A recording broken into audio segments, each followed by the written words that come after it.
তার বউ হচ্ছে এমবিবিএস ডাক্তার, হোমিও চিকিৎসক, আর সে হচ্ছে একজন জুয়ারি। দেখেন, এটা খারাপ লাগলে, আমি শুনছি বলতে খারাপ লাগছে আপনার হয়তো, কিন্তু খারাপ লাগলে তো কিছু করার নাই। আপনি তো জুয়া খেললে আপনার সংসার সব নিঃস্ব কইরা এখন আইছেন ঢাকা, কিছু এটা করবেন, কিন্তু এটা নিজের ভুল কি নিজে বুঝতে পারছেন? আপনি যে ভুল করছেন, ভুল বুঝতে পারছি, কিন্তু ভাই এখন যদি আমার পরিবার আমাকে ফিরেও নিয়ে যায়, নিজে যদি সংশোধন না হয়ে যাব না, কারণ আজকে নিয়ে যাবে আমার পরিবারের ভালোবাসায়, কালকে যদি আবার এই কাজটা করি, সেজন্য আমি যাচ্ছি বাস্তব জীবনে কিছু করে বাস্তবতাটা বুঝি। গত 4 দিন যখন স্টেশনে থাকছি না, বাস্তবতাটা অনেকটাই বুঝছি। আমি যদি স্টেশনে বা কোনো জায়গায় কিছু থেকে যদি আমি কিছু করে বুঝতে পারি, তাহলে হয়তো বুঝতে পারবো যে আমার বাবা বা আমার ওয়াইফের কষ্টের যেহেতু অর্থ কিভাবে আমি নষ্ট করছি। আমার একটা গান আছে, মায়ের আঁচল বাপের হোটেল, চিরদিন তোর থাকবে না, একদিন বুঝবি রে পাগলা, জীবন কত যন্ত্রণা। এই পাগলা এখন 4 ভাই দিন। আমার একটা ছেলে আছে জানেন ভাই, 1 বছর 23 দিন বয়স। ভাই আমার ছেলে আমাকে বাবা বাবা করে ডাকতো। ভাই আমি আমার ছেলেকে খুব মিস করি, শুধুমাত্র ঋণের দায় যাইতে পারি না। আমি একটা ওষুধ কোম্পানিতে চাকরি করছি, কোম্পানি আমাকে 2-2.5 লাখ টাকা পায়। ভাই আমি বাড়িতে গেলে তারা আমাকে কি করবে, এই ঋণের দায় আমি যাইতে পারি না। ভাই দেখেন, অনলাইন জুয়া মানুষকে কিরকম নিঃস্ব করতে পারে। সে আজকে পথের ভিখারি, কাইন্ড অফ পথের ভিখারি তো আপনি। তার থেকে অদম বেকারের কাছে টাকা থাকে,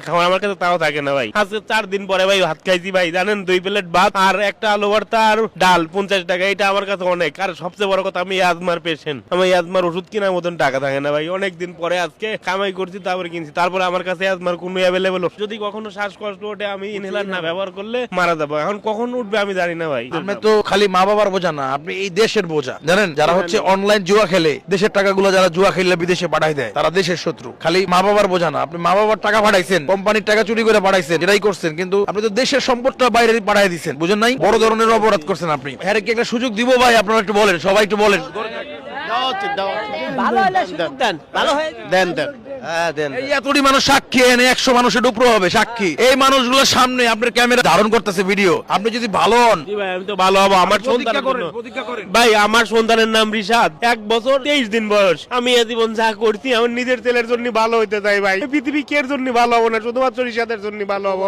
আমি একটা ওনারা সুযোগ দিব। দেখেন, এই 2-4 হাজার 5 হাজার টাকা এগুলা আমার জন্য, অথবা আমার অনেক দর্শক আছে, অডিয়েন্স যারা হচ্ছে প্রবাসী, তারা অনেক সময় আমার 2-4-5 হাজার 10 হাজার টাকা এমনি দিয়ে দেয়, ভাই ব্যবসা দিয়ে। হ্যাঁ, অনেক প্রবাসীরা আছে আমার এমনি দিয়ে দেয়, আর অনেক প্রবাসীরা আমি বলি যে ভাই থাক, এখন দেওয়া দরকার নাই, আবার যখন লাগবে আমি আপনার কাছে চাই নিব। তো মানুষের যে বিশ্বাসটা অর্জন, এই যে প্রবাসীরা আমার যে বলে যে ভাই 10 হাজার টাকা নেন, একটা মানুষের ব্যবসা দিয়ে দেন, এই বিশ্বাসটা কিভাবে হয়েছে? 1 দিন 2 দিনে হয়েছে না ভাই, এই মানুষের দিছি নিজের পকেটের টাকা দিতে দিতে দিতে দিতে একটা বিশ্বাস হয়ে গেছে, না আকাশ বাইরে একটা টাকা দিলে এটা মানুষের কল্যাণে আসে। হ্যাঁ, আপনি একটা জুয়ারি, আপনি ভালো হইতে যাচ্ছেন, এই সবগুলো মানুষের সাক্ষী রাইখা আপনি ভালো হয়ে যাবেন। প্রতিজ্ঞা করেন, কারণ আমি প্রতিজ্ঞা করছি, আমি জীবনে আর জুয়ার, এখানে জুয়া আছে তার ত্রিসীমানায় আমি যাব না। আমি জীবনে যেখানে জুয়া তার ত্রিসীমানায় আর যাবো না। আমার ছেলের জন্য আমি শুধুমাত্র ভালো হতে চাই।